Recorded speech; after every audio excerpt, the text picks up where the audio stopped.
I was always very confident in myself. I never wanted to have any coach. I knew I would figure it out myself. Welcome to the Gip Kings Arm Wrestling channel. My name is Owen, and today we are joined by the Lithuanian technician, a multinational champion known for his incredible setup and technical precision, a WAF world champion and former East versus West lightweight champion of the world, out to prove there is none better between East or West. This is Mindaugas Tarasaitis. Thank you, sir, for coming on the channel. I appreciate it. No worries. Thank you for a beautiful introduction. You are, as always, doing very well. Yeah. All right, so I want to chat about some stuff today. I'll just let you know what we're going to talk about a little bit. So I want to cover something about training and approach, some specific questions, technical habits, philosophy, and identity, and obviously the rematch with Artur Makarov, which is due next month in April.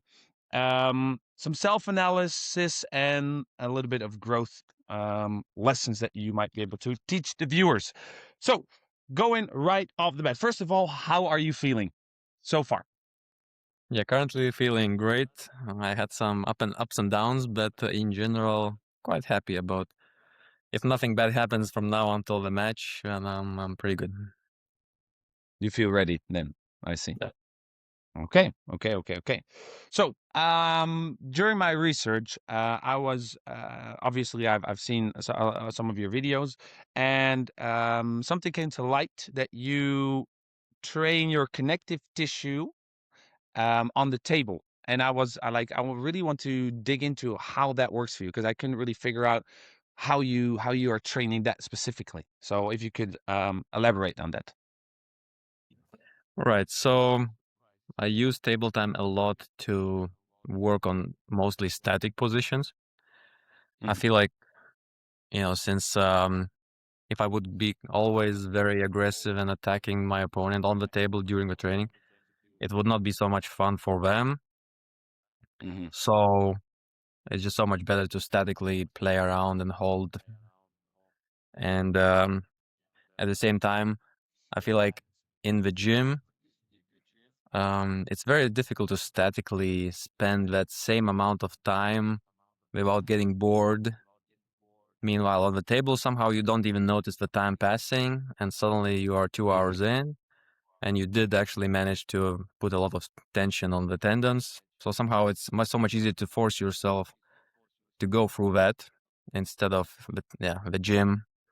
You would in the gym somehow you naturally do much more dynamic thing, and being very static is somehow difficult to do in practice in the gym. I mean, so mhm. yeah, feels like table time is perfect for conditioning, static things like that.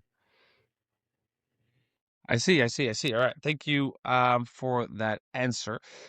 So next up, I'm also wondering, I don't really ask this to people often, but is there anything that you train that people might find unconventionally that you have in your training regime that you do as like this little weird thing that you found out during your years of training, like, okay, yeah, that works for me, but nobody else really does it. Is there something to that?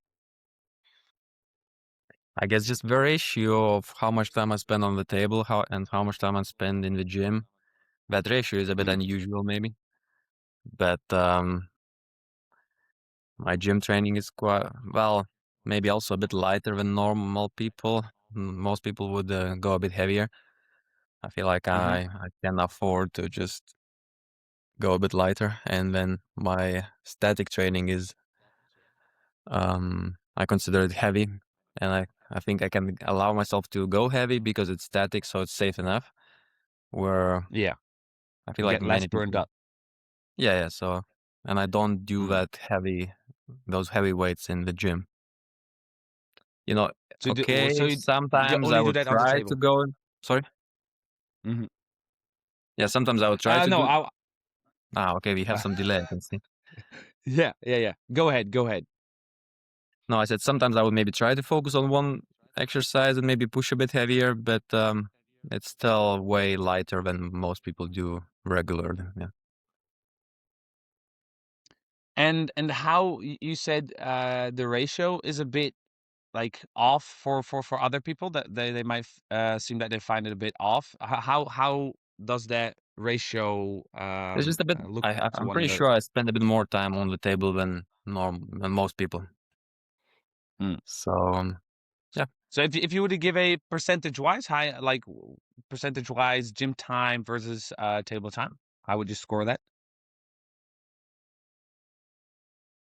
Well, now when you put it like that, maybe, I still do those light sessions quite often, every day. Mm-hmm. But I had plenty of time during my career where I would just do table time and no gym at all. So let's say Monday, 2, 3 hours on the table, and then nothing at all until the next Monday.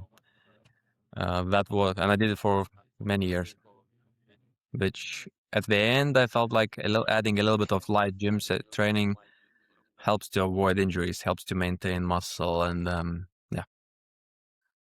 So And I it's more guess fun, right? if I could do only table time, I would probably do only table time. That seems like I cannot if I want to be better.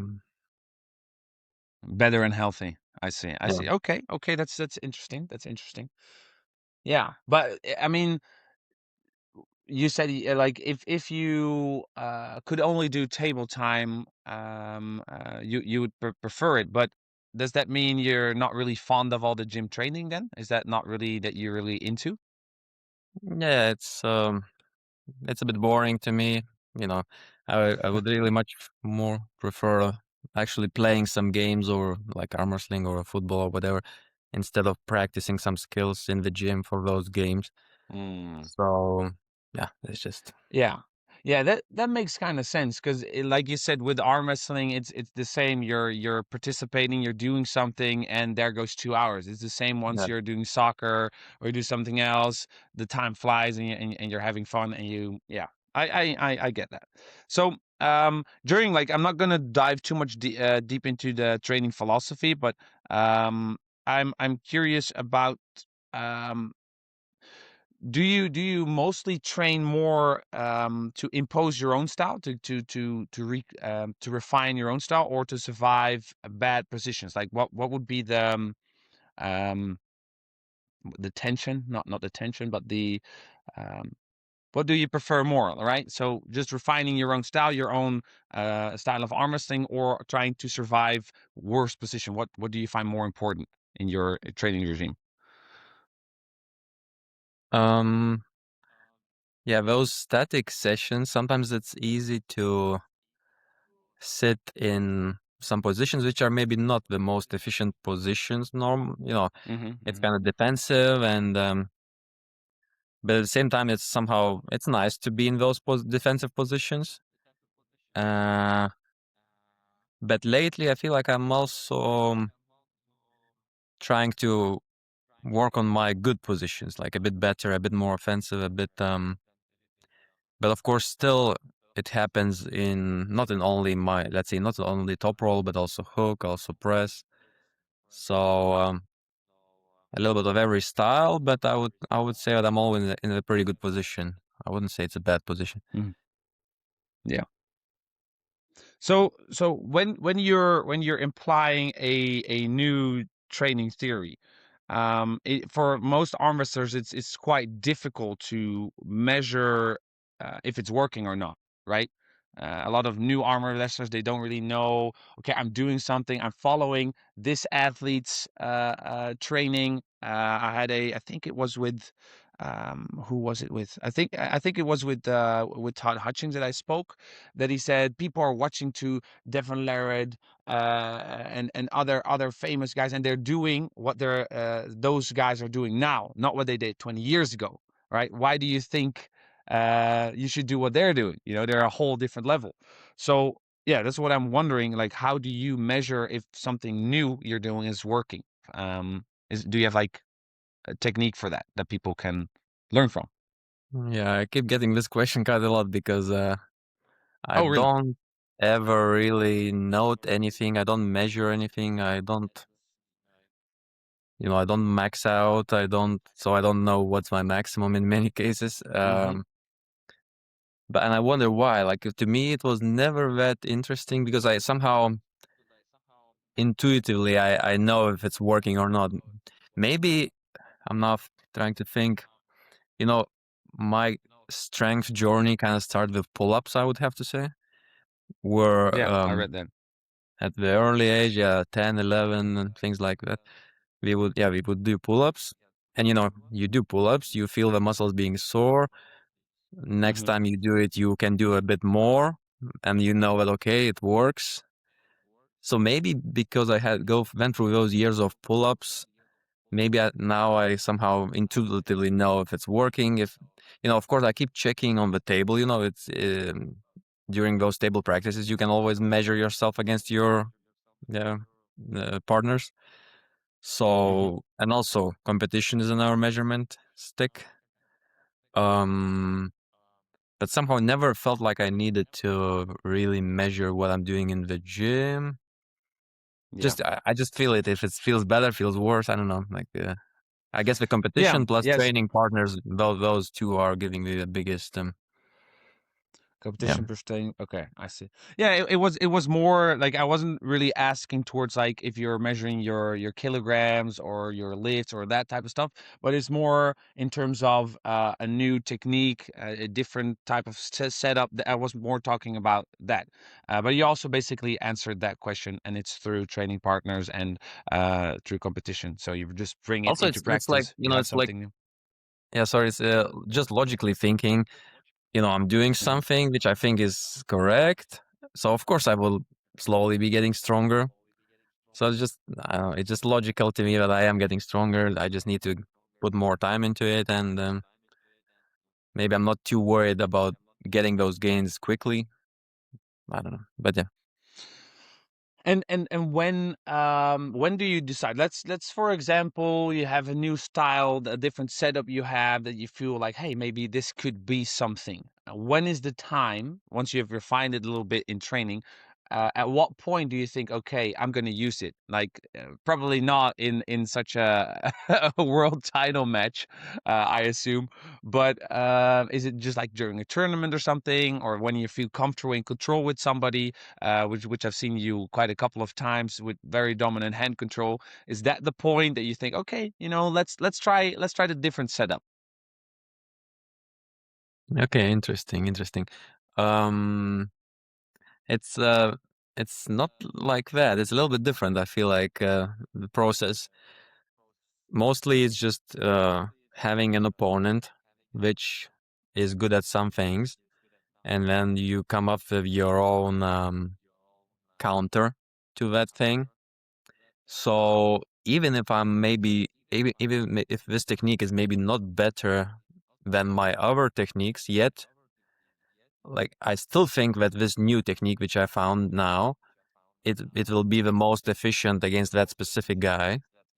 So I still Mm. have to use it, and there's no choice. This is like, let's say I just think that okay, this is the best technique against that guy. So if I do the other thing, it's not better. So I have to use this new thing. So I don't even need to refine it until I trust it. I just know that it's the most technically Yeah, correct thing to from a do. technical aspect, I Yeah. see. Okay, yeah. So that means there's a lot of like post, no, not post, it is post, yeah, post match, or pre-match. I always mess those up. Pretty much. Pre-match thinking, okay, looking at people, what are they doing? Yeah, I think that's But okay, maybe massive, wait a massive. second. Yeah. Yes, sir.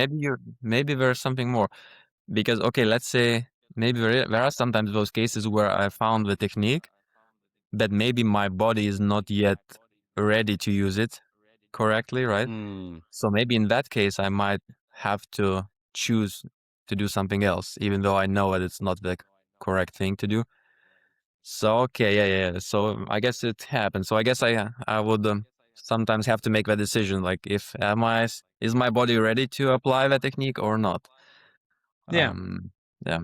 And can you do that between rounds? Like how much can you really adjust? Is that something you do consciously on the table, or is that between a round where you get a pin or some or you lose a pin? Um, is that for you doable that you can switch that quickly? Okay, bam, and then because I find that very very hard to do. If something's not working, you have 60 seconds and you have to be back on that table, have a new plan, right? Right. So yeah, it's of course it's not easy because if you are losing in one way, it's almost the likelihood of you finding a new way to do it is Mhm, low in any case. But but I just feel like yeah, I am able to. I feel like the more versatile you are, the more you are able to switch things up. And I guess the same with the previous question. Since then, since the time I became quite versatile, then seems like any style is suddenly I'm able to choose the style specifically for which is correct for that opponent. And since I am versatile enough already, then my body is able to actually execute that style. So It's like it's like going to your armory and it's just looking at all the weapons you have, and yeah, it's like, okay, so I got this opponent. I'll take the halberd and fight that big guy. Yeah, that's right. cool. That's cool. Yeah. All right. All right. Awesome. Awesome. Awesome. But you have to be versatile Um. enough for that to work. Yeah. Yeah. Yeah. Yeah. So, what advice would you give people that don't have that at the moment yet? Right? Maybe some people can only do one or two things. What they're comfortable at. What would you tell them? Like, yeah. Just I would simply motivate them by saying that it's worth practicing different styles, so you become good at both, yeah, hook, top roll, press. Just because when you become better in those other styles, your main style will also get better because of a better balance. So Mhm. it's worth working on the balance because even your main thing will suddenly be able to reach new levels. All right. All right. Moving on. Because I'm interested in something that I found out. I'm not sure if you agree with me or not, but most pullers get their arm worked on between rounds to reduce the pump. And, they sit in the chair and they get their arm worked out.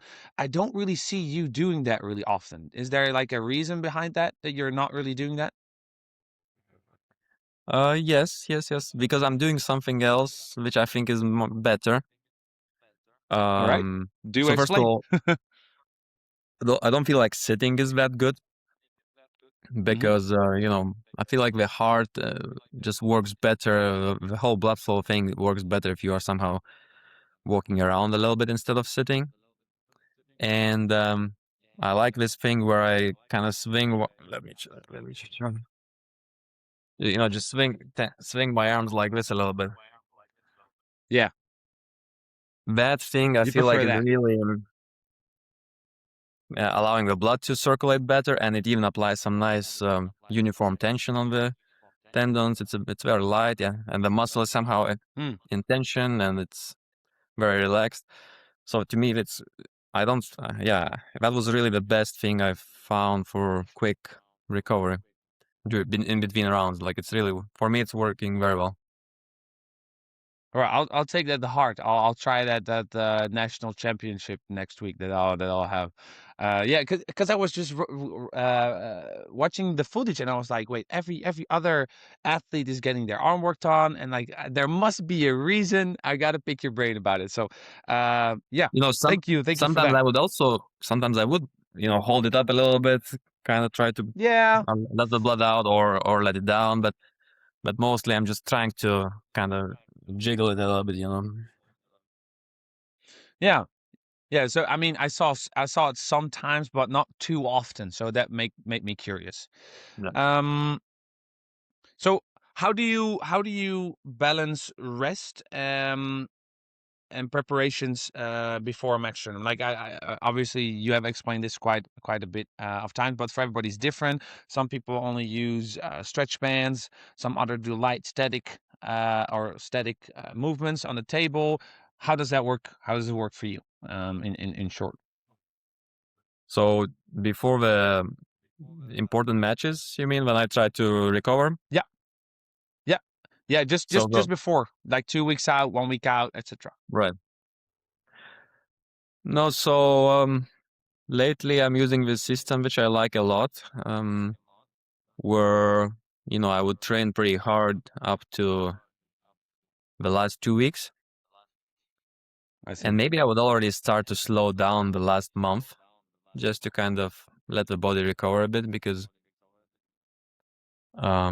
sometimes if the training is a bit rough, you might even the 2 weeks might be not enough. So I start to somehow slow down 1 month before the match, and then 2 weeks before the match I take a break for 1 week. So and during that break I don't do anything at all, which is sometimes difficult mentally, like not even blood flow, really nothing at all, Nothing. just complete reset, which somehow it does. It clearly does something.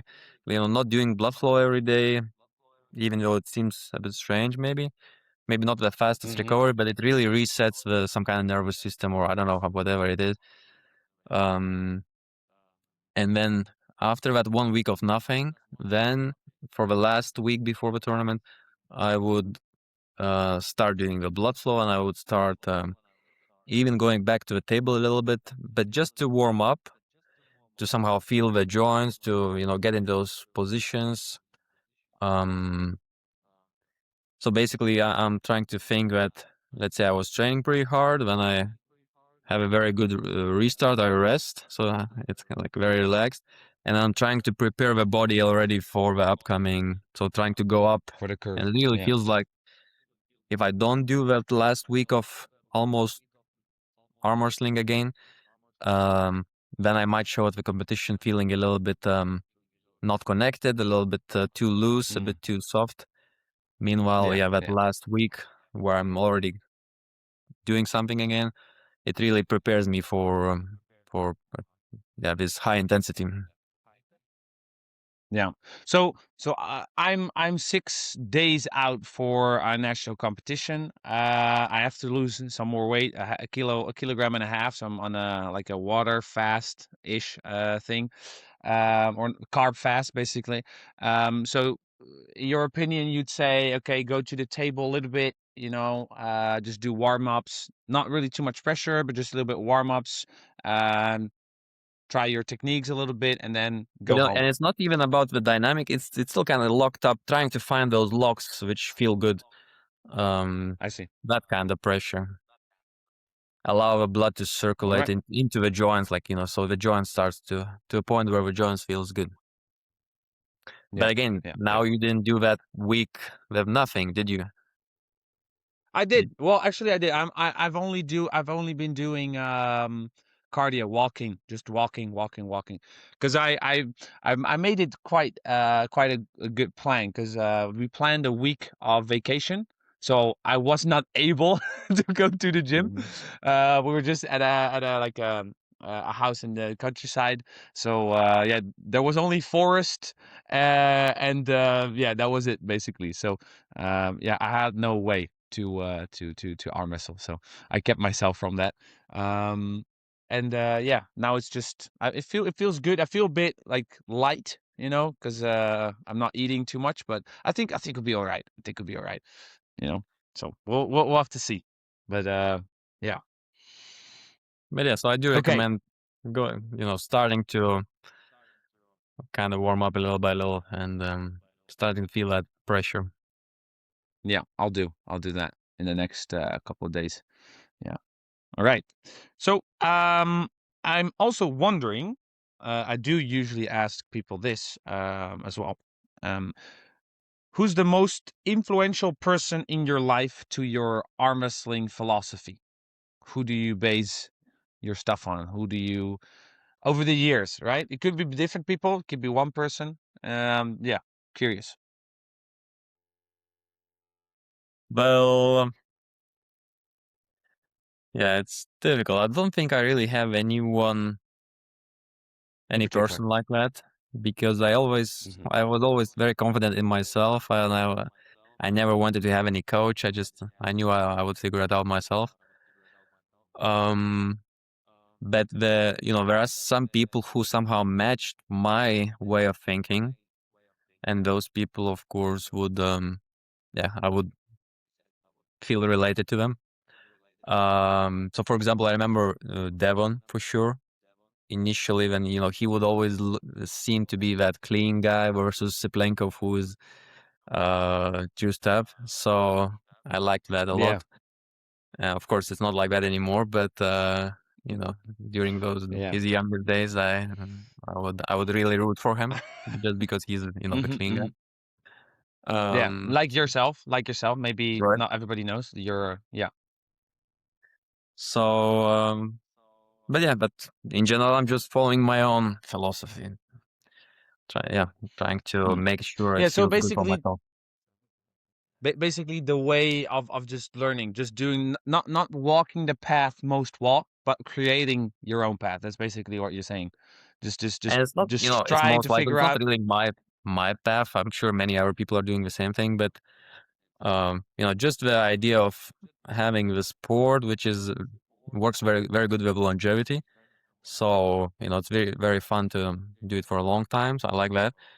And in order to make it work, of course, it's nice to be natural, and I'm pretty sure it will Mm, work out pretty well.